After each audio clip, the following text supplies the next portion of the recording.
Hi there, this is Andrea Mowry of Drea Renee Knits, and today I'm going to be showing you how to secure your brim liner of your old port hat into the inside of your hat.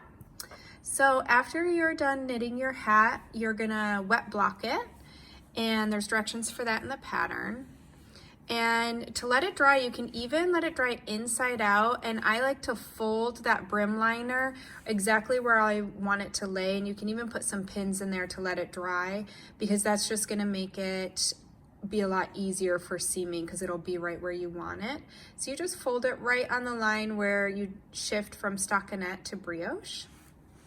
So once it's completely dry, you're going to want to get 3 times the circumference of your hat in your sewing yarn. I actually used, you can see I already have mine sewn in here, but I used the same yarn as my yarn A for my seaming.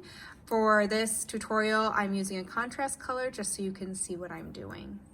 The important thing when seaming your brim liner in is that you don't want it to get tight, because 3 inches up in your hat, when you put that on your head, you don't want a tight line in there because that wouldn't be very comfortable. So once you're ready to seam, you've got your sewing yarn threaded through a tapestry needle, and you can go ahead and just pull it through to attach it to your brim liner to the cast on edge. And the nice thing about this hat is it's actually pretty intuitive on how to sew it without it getting too tight. So all I did was, after I have my yarn attached, I am going to run my tapestry needle under the legs of this little brioche column.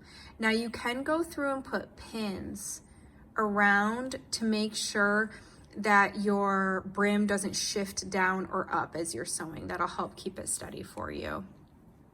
So I've inserted my tapestry needle into those little legs of that brioche stitch, and I can go ahead and pull my yarn through.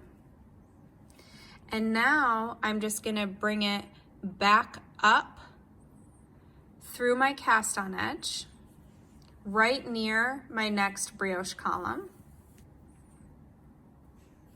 And now I'm going to run it behind the 2 legs of that brioche column.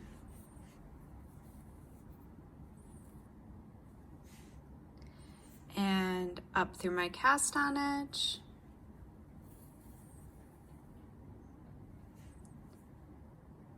under my brioche column, only going through that top color, that yarn A. I'm not going down in below that because you don't want it to show through the other side of your hat.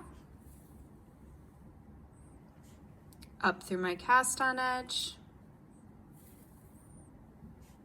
behind the stitch of my brioche column. And you're just going to do that all the way around. It's going to keep it nice and flexible. It won't be too tight.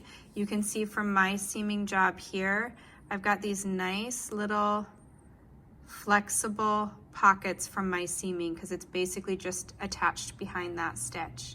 So you're going to do that all the way around, cut your yarn, sew in your ends, and you're all done. It'll keep you nice and warm. It really helps block out that extra wind that might try and come through right around your ears. I hope you found this tutorial helpful, and happy knitting.